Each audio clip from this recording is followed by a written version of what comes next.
राहु ने पूरी धरती निकल ली थी, उसके बाद भी सोच रहा था, कह रहा था कि मुझे और भी कुछ है खाने को तो वो दे दो।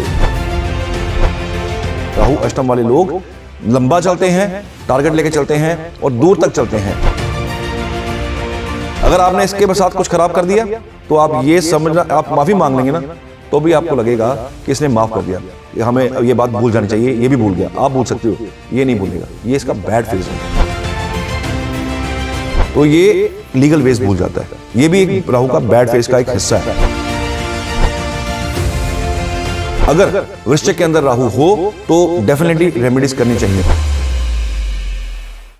नमस्कार जी, मैं हूं पुनीत, आप देख रहे हैं एस्ट्रो पीडीसी प्रोग्राम में आपका तहे दिल से स्वागत करते हैं। एक बार फिर से हाजिर हैं आपके सामने। तो राहु सीरीज चल रही है, आप सारे जानते हैं, और इतना ज़्यादा रिस्पांस आ रहा है, इतना ज़्यादा प्यार मिल रहा है क्योंकि आपके घर में राहु कैसे वर्क करता है आपको ये जानने की उत्सुकता भी है, आप ये जानना चाहते भी हैं। लेकिन अभी पूरा काम कहाँ हुआ है, अभी ये सीरीज चल रही है। तो इसी दरमियान अब जिसकी बारी है, जिसके घर की बारी है, आज उसी की बारी रहेगी। तो फिर आपके सामने आ गए हैं। नीचे जो नंबर्स लिखे हुए हैं ये आप ही के लिए हैं, आप अपॉइंटमेंट ले सकते हैं, मिलने आ सकते हैं। तो स्वागत कर लेते हैं ताकि फटाफट से राहु की बात मुकम्मल हो सके, क्योंकि बहुत बहुत बहुत इंपॉर्टेंट है ये, और जानना इंपॉर्टेंट है, और राहु कितना इंपॉर्टेंट है आप सभी जानते हैं। तो बहुत बहुत स्वागत है। नमस्ते पुनीत जी। नमस्कार जी।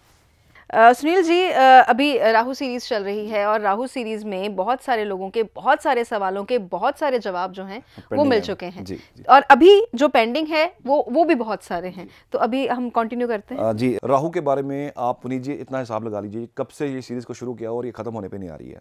तो ये कितना बड़ा प्लेनेट होगा, कितना बड़ा ग्रह है ये, आप हिसाब लगाइए। एक्सपेंशन इसका इतना बड़ा है, राहु जहाँ बैठता है वहाँ पे एक्सपैंड कर देता है चीज़ों को, डिपेंडिंग अपॉन द साइन कि साइन कौन सा है, अच्छा करना है बुरा करना है, दैट डिपेंड्स। उसका डिस्पोजिटर कैसा है, दैट डिपेंड्स। लेकिन 8 नंबर की आज बात कर रहे हैं। राहु एक बड़ा ग्रह है जिसकी इच्छाएं बहुत बड़ी हैं, जिसकी नीड इतनी ज़्यादा है कि वो राहु ने पूरी धरती निकल ली थी, उसके बाद भी सोच रहा था, कह रहा था कि मुझे और भी कुछ है खाने को तो वो दे दो। अगर आप थोड़ा मैथोलॉजी को पढ़ोगे तो ये स्टोरी आपको देखने को मिलेगी कि राहु ने धरती निकलने के बाद भी ये कहा कि मुझे और भी कुछ चाहिए, और भी दो। अब यहाँ से हिसाब लगाइए कितना बड़ा ग्रह ये है और इसकी कितना बड़ा इंपैक्ट इसका लाइफ के ऊपर हमारी होता है। ये किस साइन में चला गया, ये चला गया 8 नंबर साइन में। आप इसको अपने साथ रिलेट कर सकते हैं, जिनकी कुंडली में राहु 8 नंबर में हो उसको रिलेट कर सकते हैं। जिनकी कुंडली में, मैं सजिटेरियस की बात करूंगा, जिनकी कुंडली में 9 नंबर में राहु, वो अपने साथ रिलेट कर सकते हैं नेटल चार्ट में, D1 चार्ट के अंदर। D1 चार्ट में राहु स्कॉर्पियो में चला गया। स्कॉर्पियो साइन किसका साइन है, मंगल का साइन है। किसका घर है ये मौत का घर कहा गया, लाल किताब में इसको कुआं कहा गया। और ये कुआं ऐसा है जिसका कोई गहराई का, तल का हमें पता नहीं है, कितनी गहराई है कोई इसका अंदाजा नहीं है। कुआं ऐसा, अगर आप इसके अंदर झांक के देखिए दूर दूर तक आपको इसका तल नजर नहीं आएगा, इस तरह का कुआं है। हिडन घर है, डीप घर है, और ये सीक्रेट वाला घर है। यहाँ पे राहु चला गया, ये नीच का राहु कहलाता है। इसके डिस्पोजिटर मंगल। नीच के राहु में देखो, कुंडली के अंदर 2-3 घर ऐसे हैं जहाँ पे राहु रिजल्ट्स खराब देता है। नंबर 1 ये वाला घर, नंबर 2 राहु 9 के अंदर, और राहु 12वें घर में जाके भी रिजल्ट खराब कर देता है। 12वीं राशि में खास करके जाके रिजल्ट्स खराब करता है। अब राहु को डिपार्टमेंट दिया गया है बहुत सारा कुछ खाने का, बहुत सारा कुछ भोगने का, सब कुछ खाने का। जो पसंद आए वो खा लो, जो चीज़ पसंद आए उसको उठा लो, जो चीज़ पसंद आए वो खरीद लो। खरीदी चाहे जाए या ना जाए, लेकिन राहु की टेंडेंसी या नेचर, और राहु अष्टम के लोगों की नेचर ऐसी होती है। होता क्या है, ये सीक्रेटिव घर है, बड़ा सीक्रेट हाउस है, डीप है, गहराई है। और यहाँ पे अगर राहु मिलता है तो इसका 2 सिक्के के पहलू हैं, अच्छा और बुरा। अच्छा क्या है इसमें, अच्छा ये कि ये लोग जो हमारी खुफिया एजेंसीज हैं वहाँ पे काम करते हैं, क्योंकि ये वो लोग हैं जो समाज से ऑपरेशनली पीछे से काम करेंगे लेकिन सामने से काम नहीं करेंगे। हिडन घर है ना, कितना गहराई है पता नहीं है। सो इसके अंदर जो लोग राहु 8 में पैदा हुए हैं, ये कितने गहरे होते हैं आप अंदाज़ा भी नहीं लगा सकते। कहाँ की बात कर रहे होंगे आप, आम बंदा इनको नहीं समझ पाएगा, बिकॉज ये बात जहाँ ये आज की बात नहीं कर रहे, ये बात कर रहा है बहुत साल बाद की गहरी बात करेगा। कहते हैं, कई बार आपने सुना होगा, कई बार लोग कहते होंगे एक दूसरे को कि ये ऐसी बात करता है, बड़ी गहरी बात करता है, पता नहीं ऐसी बातें क्यों करता है, लेकिन इसकी बात के अंदर ना गहराई बहुत ज़्यादा है, वो डेप्थ है। ये वो है राहु, ये वो लोग हैं जो शायर हुए हैं, जिन्होंने अपने मैसेज के अंदर, अपने शेर के अंदर सब कुछ कह दिया। ये वो लोग हैं जो लिखते हैं, ये वो लोग हैं जो लिखने में विश्वास करते हैं और जो लिख के अपना जो फीलिंग है वो व्यक्त करते हैं, गहरी बात। तो यहाँ पे ये गहराई, रॉ, सीबीआई और जितनी भी खुफिया एजेंसीज हैं, राहु 8, राहु अष्टम घर, ये बेनिफिट इसका ये है कि ऐसे डिपार्टमेंट में काम करने को मिलता है, बैक ऑफ द जो पीपल काम करते हैं सामने नहीं आते हैं, बैकएंड पे काम चलता रहता है इनका। और दूसरा, ये लोग ऐसे लोग हैं जिनके दूर जाने से लोगों को फायदा होता है, जिनके वजह से लोगों को फर्क पड़ता है। सपोज कीजिए, एक बात हमेशा याद रखिएगा, मैं जब भी ये राहु की बात करता हूँ या किसी राशि की बात करता हूँ तो साइन की बात मैं ज़रूर करता हूँ। साइन के बिना आप इसका जो है ये एनालिसिस नहीं ले सकते, क्योंकि डिपेंडिंग ऑन द साइन कि किस साइन में चला गया, घर वही रहेगा, नेचर वही रहेगा, लेकिन साइन चेंज हो गया। मान लीजिए यहाँ पे 5th हाउस हो, राहु यहाँ पे 8वें घर में पड़ा हो, राशि नंबर 5 हो, तो राहु क्या करेगा? 5 नंबर किसका है? स्टडी का है। किसका है? आपके बच्चों का। किसका है? लव अफेयर्स का, अफेयर हिडन।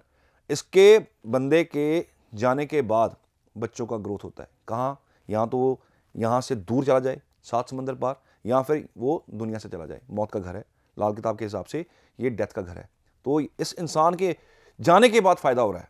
ये घर इंश्योरेंस का घर है। अब जो टर्म इंश्योरेंस है या कोई इंश्योरेंस ऐसी जिसमें कोई इंजरी हो जाती है, पैसा कब मिलता है? पैसा बाद में मिलता है। कोई इंसान चला गया, उसका बेनिफिट बाद में मिलना, यानी कि उसके जाने के बाद बेनिफिट मिल रहा है। इस इंसान का टारगेट होता है ज़िंदगी में, बहुत सारे टारगेट लेके चलता है ऐसा इंसान।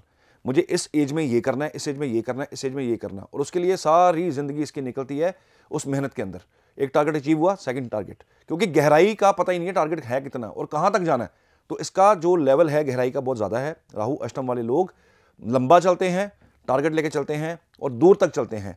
खराब इसको इसलिए कहा गया क्योंकि ये साइन ना मार्शल साइन है, मंगल का साइन है। ऐसे लोगों के साथ अगर किसी का झगड़ा हो जाए तो ये पूरा नुकसान पहुंचाने तक जाते हैं। स्कॉर्पियो साइन एक ऐसा साइन है, मंगल के 2 साइन है, एरीज और स्कॉर्पियो, मेष और 8 नंबर स्कॉर्पियो। वृश्चिक साइन में एरीज का जो क्वालिटी है वो है एकदम से भिड़ना, रिएक्ट कर देना, गुस्सा आ जाए तो एकदम से उसका आंसर दे देना। लेकिन 8 नंबर साइन में ना, कहते हैं ना, आप मौका ढूंढेंगे। ऐसे लोग मौका ढूंढते हैं जवाब देने का, राइट अवे रिएक्ट नहीं करेंगे, लेकिन मौका जब आने में जब ऐसा मारेंगे, कहते हैं पानी पिला पिला के मारना। ये राहु 8 वाले वो लोग हैं। स्कॉर्पियो साइन की क्वालिटी है कि ये मौका ढूंढता है, सालों साल वेट करनी पड़ जाए, अपनी इंसल्ट कभी नहीं भूलेगा। आज अगर इसकी इंसल्ट किसी ने कर दी तो ये 10 साल तक, जब तक वो रिवेंज पूरा ना हो जाए, मौका ना मिल जाए, तब तक ये इस चीज़ को भूलता नहीं है, छोड़ता नहीं है। स्कॉर्पियो है ना, छोटे छोटे कदम चलता है और इसकी ग्रिप ऐसी है, पकड़ ले तो छोड़ता नहीं है।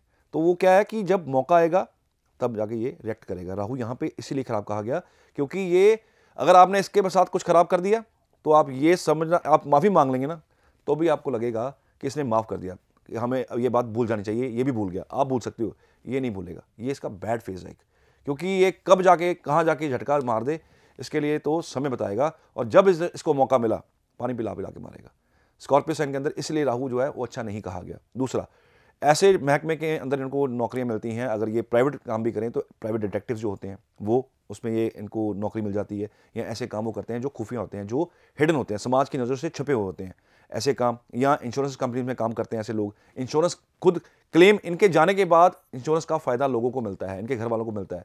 अब सपोज कीजिए इसके अंदर कोई 10 नंबर साइन आ गया। 10 नंबर क्या है? 10 नंबर पिता का परिवार है। इस इंसान के जाने से पिता के परिवार को फ़ायदा मिलेगा, पिता के सिबलिंग्स को फ़ायदा मिलेगा। हो सकता है कोई ऐसा काम फंसा हो जो इसके जाने के बाद निकल के सामने अगले परिवार को बेनिफिट दे जाए। तो इस इंसान के जाने के बाद बेनिफिट मिलता है इंसान को, डिपेंडिंग ऑन अगेन साइन। मान लीजिए यहाँ पे 2 नंबर साइन है, परिवार का साइन है। परिवार का फ़ायदा कब होगा? इस इंसान के जाने के बाद। कोई ना कोई इसको ऐसा बेनिफिट मिलेगा कि इसके बाद, हाँ, इनके जाने के बाद मुझे ये फ़ायदा हुआ, ये सुनने को आपको मिलेगा। ये 3 नंबर साइन है। 3 नंबर साइन में आ जाए यहाँ पे अष्टम घर के अंदर, सिबलिंग का साइन है। सिबलिंग्स को बेनिफिट कब होगा? इस इंसान के जाने के बाद। कोई काम अटका होगा, जब ये इंसान जाएगा यहाँ, तो यहाँ से 7 समंदर दूर चला जाए, पता आता कुछ होना, यहाँ दुनिया से चला जाए, फिर जाके बेनिफिट मिलता है। ये साइन की एक नेगेटिव इम्पैक्ट साइन का इस इंसान की लाइफ में पड़ता ही पड़ता है। इसके साथ साथ ही ना, ये इंसान सारी ज़िंदगी ना अपने नाम के लिए भटकता है, ख्याति नहीं मिलती। बहुत कुछ किया, इतना कुछ किया, लेकिन ख्याति नहीं मिली। राहु अष्टम के अंदर सोच क्रिमिनल कर देता है, क्रिमिनल बनाए या ना बनाए, वो डिपेंड करेगा, पूरी कुंडली का एनालिसिस है। लेकिन सोच ऐसी दे देगा, अगर ऐसे नहीं मिला तो इस तरीके से ले लेते हैं। मतलब कहने का कि शॉर्टकट किसी भी तरीके से हम ये चीज़ अचीव कर लें, और अचीव कर भी लेते हैं। अच्छा, वो टारगेट खत्म, फिर नेक्स्ट टारगेट शुरू। अब ये चीज़ लेनी है। सपोज कीजिए राहु 4 नंबर में इसी घर में बैठा हो, तो क्या अब टारगेट है एक बड़ी गाड़ी, राहु एक्सपेंशन, बड़ी चीज़, बड़ी गाड़ी और बड़ा घर चाहिए। पहले वो घर लेगा, 10 साल लगाएगा उसके ऊपर, घर लेगा, टारगेट अचीव, और राइट अवे दूसरा टारगेट, अब बड़ी गाड़ी चाहिए। 4 नंबर साइन यहाँ पे, मतलब इसने अपना 4 नंबर में पीस है, पीस खराब कर लेना है। किस लिए? अपने टारगेट को अचीव करने के लिए। चीज़ अच्छी भी है, लेकिन उसके अंदर ये पूरा जो सफ़र रहता है, इसके अंदर लीगल इलीगल वेज कुछ नहीं है। किसी भी तरीके से बाय हुक और क्रुक चीज़ मिलनी चाहिए, तो ये लीगल वेज भूल जाता है। ये भी एक राहु का बैड फेस का एक हिस्सा है। तो ये इस तरह बिहेव करता है राहु स्कॉर्पियो के अंदर। अगर वृश्चिक के अंदर राहु हो तो डेफिनेटली रेमेडीज करनी चाहिए। स्कॉर्पियो साइन छोटे केंकड़े का है स्कॉर्पियो, उसको आपको फीड करना चाहिए। किसमें? पानी में, मछलियों को फीड करना चाहिए, क्योंकि ये छोटे छोटे जानवर जो हैं, जो 8 नंबर साइन के अंदर आते हैं, वो होते हैं छोटे छोटे जानवर, और खास करके वाटरी साइन है तो ये पानी वाले जानवर है। तो पानी वाले जानवरों को, ऐसे बंदे को कुछ ना कुछ खाना देना चाहिए। ये एक स्पेशल फीड आती है जो मार्केट से मिलती है। हम लोग क्या करते हैं, आटे की गोलियां बनाई, पानी में डाली और उपाय हो गया। ऐसा नहीं होता, ये उपाय आटे से नहीं होगा। स्पेशल इनका खाना आता है, वो खाना आप छोटे जानवरों को फीड करेंगे तो राहु का जो बैड फेस है ना, वो सॉल्व हो जाए। वैसे सुनील जी, मैंने एक बात समझी है कि राहु के बारे में जितना बताओ उतना कम है। मुझे नहीं लगता किसी ने इतनी डिटेल्ड और इतनी विस्तृत जानकारी दी होगी। अभी भी एपिसोड जो है वो ख़त्म होने को है, लेकिन अभी भी बहुत कुछ जो है वो बाकी है, वो अगले एपिसोड में करते हैं। राहु कंप्लीट करेंगे। राहु आगे 9 नंबर में कैसा बिहेव करता है उसके बारे में मैं ज़रूर बताऊंगा आपको। तो फिर आज की बात यही रही कि जो राहु के बारे में बताया गया है, जैसे इन्होंने ये भी बताया कि हर रेमेडी जो है वो वर्क नहीं करती है। हर रेमेडी जो आपको यहाँ पे बताई जाती है, वैसे तो बहुत सारी जेनरिक बताई जाती हैं, लेकिन आज स्पेसिफिकली बात जो है वो राहु की है। सो उस अकॉर्डिंग आपको क्या करना है, साथ साथ में बता रहे हैं। सीरीज अभी भी कंप्लीट नहीं हुई, इंतजार अभी भी थोड़ा सा करना पड़ेगा। अगर आपकी बारी नहीं आई, आपके घर की बारी नहीं आई, तो जल्दी मिलते हैं। अपना ध्यान रखिए। धन्यवाद।